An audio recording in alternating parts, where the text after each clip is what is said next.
দিনটা ছিল মঙ্গলবার, আমার ভাইপোর জন্মদিন। প্রথমে দিশাকে নিয়ে চলে গেলাম গিফট কিনতে। গিফটের জন্য একটা ব্যাগ নিয়েছি, যেটা হয়তো ওর খুব পছন্দ হয়েছে, তার সাথে টিফিন বক্স আর জলের বোতল। খিদে পাচ্ছিলো, আরামবাগ থেকে দুটো নরে কোরিয়ান নুডলস আনলাম। প্রথমে নুডলসগুলোকে জলে দিলাম, দেওয়ার পরে ভেজিসগুলো দিয়ে দিলাম। তারপরে সেদ্ধ হয়ে গেছে যখন, গ্যাসটাকে অফ করে দিয়ে দিলাম মশলাটা মিক্স করার পরে কালার পুরো আলাদা হয়ে গেছে। খেতে একেবারে ভালো হয়নি, কোনো রকমের তিনজন অল্প অল্প খেয়ে বাকিটা ফেলে দিতে হয়েছে। এরপরে বোনকে নিয়ে চলে গেলাম আমার জায়ের বাড়িতে। ওখানেই হচ্ছিল বার্থডে সেলিব্রেশন। শ্বশুর শাশুড়ি, আমি, বর, বোন সবাই কিন্তু একসাথে বসে গল্প করছিলাম। আর এই হচ্ছে বার্থডে বয়, দেখেছো টিপ পরানো হয়েছে।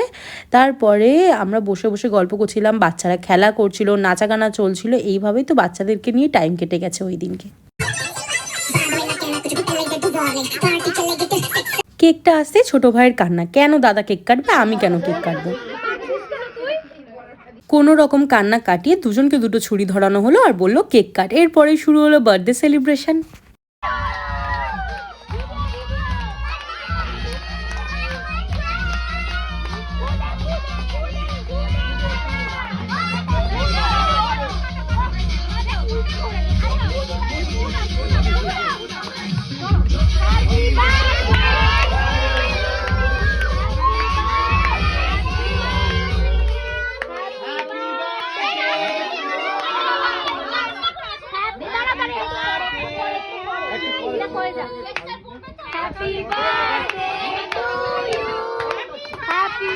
এরপরেই কিন্তু স্নো স্প্রের বোতল খালি করে সবাইকে বরফে ভিজিয়ে দেওয়া হলো একেবারে।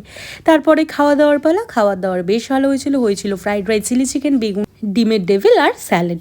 পরের দিন রাতে বোন চলে গেছিলো দিদার বাড়িতে। দেখো ওখানে গিয়ে চেয়ারটাকে নিয়ে কি ঘোরপাক করা হলো। আর এইভাবেই দিনটা আমাদের শেষ হলো। কেমন লাগলো ভিডিওটা জানি।